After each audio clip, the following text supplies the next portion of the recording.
We have Mike Sarraille here. He's a retired Navy SEAL and the host of Unsung Arlington on Fox Nation. Sir, thank you, of course, for your service and also for being with us today on this Labor Day. I want to start with what's about to happen in Gaza City, as the IDF is urging the civilian population to essentially get out of the way. Many of those people in Gaza have already relocated multiple times, and the IDF now facing challenges with getting that population to move. But the president has said that this may be, this is a final effort. We're getting to the closing days, perhaps. Your thoughts on this big effort moving into Gaza City? Well, first, I'll start with the removal of Abu Abaida, who was the spokesman for the Qassam brigades, which is removing the mouthpiece of the Hamas militant wing. So that is a victory in the information war. It will quiet them for a short period of time, but Israel has long lost this information war pretty much from the start. The plans with this great trust are very interesting. It's almost like an idea mixed with urban planning.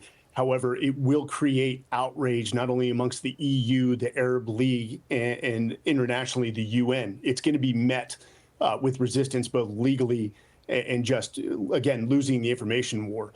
But it does have merit in bringing, let's say, stability, westernization, and modernization to the area. But you've got to feel for these Palestinians who have been displaced, as you just said, multiple times, and yet are going to be displaced again. This has been a long war approaching 2 years. And potentially more brutal urban warfare to come.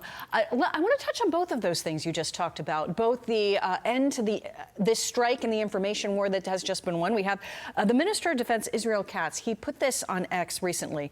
Hamas terror spokesperson Abu Baida was eliminated in Gaza and sent to meet all the liquidated members of the Axis of Evil from Iran, Gaza, Lebanon, and Yemen in the bottom of hell. Congratulations to the IDF and Shin Bet for the flawless execution.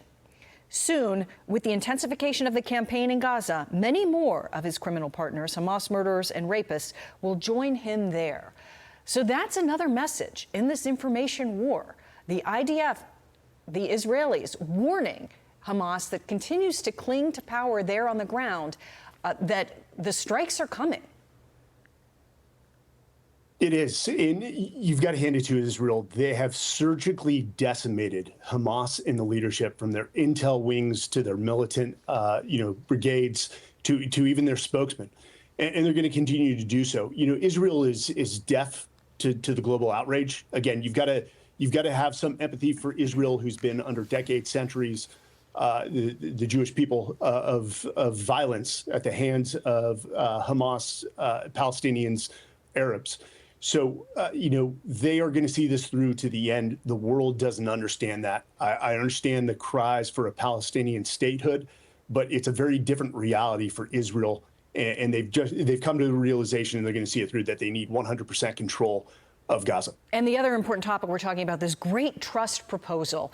It's a 38-page prospectus as seen by the Washington Post. Let's delve into a little bit of what the plan may very well entail. It would place this enclave, Gaza, under U.S.-run trusteeship for roughly 10 years. The enclave would be rebuilt into, hopefully, a tourism, tech manufacturing hub. Palestinians would be encouraged to relocate outside of the Strip. The Great Trust, it stands for Gaza Reconstruction, Economic Acceleration, and Transformation Trust. What do you make of this effort, this new focus or expanding focus on what comes next? So this is interesting. Even Boston Consulting Group was, employed. They have hence fired the partners that were involved in coming up with the financial models. What this entailed is that there was actually no U.S. funding, that it was going to be an economic investment deal. But here's where I think we went wrong. From the conception of the idea, it shouldn't have only been the U.S. and Israel. They should have included Egypt, Jordan, and the Gulf Cooperation states. You need an Arab front door, not a side entrance. And so what they're going to run into in terms of resistance, not only global outrage, is they need the Arab states to buy in and understand that this will westernize, modernize, and stabilize the Middle East and push them towards becoming a technology hub, much like Saudi Arabia with their 2030 vision plan is already doing. So, what I think is going to be the key fight here is whether it's voluntary or forced displacement of these people. And there's no way to window dress this. If we're forcing Palestinians, and some of the states that have been recommended are Indonesia, African states of pushing Palestinians to those locations, it's going to be met with outrage. I believe the idea has merit. It's just they are going to have to do a good job on the information campaign with this, get the Arab states involved and signed off in order to sell this to the world. Mike Sarraille, thank you. Some exceptional points. We greatly appreciate your insights. Thank you for joining us on this Labor Day. Really appreciate it. Thank you. Happy Labor Day.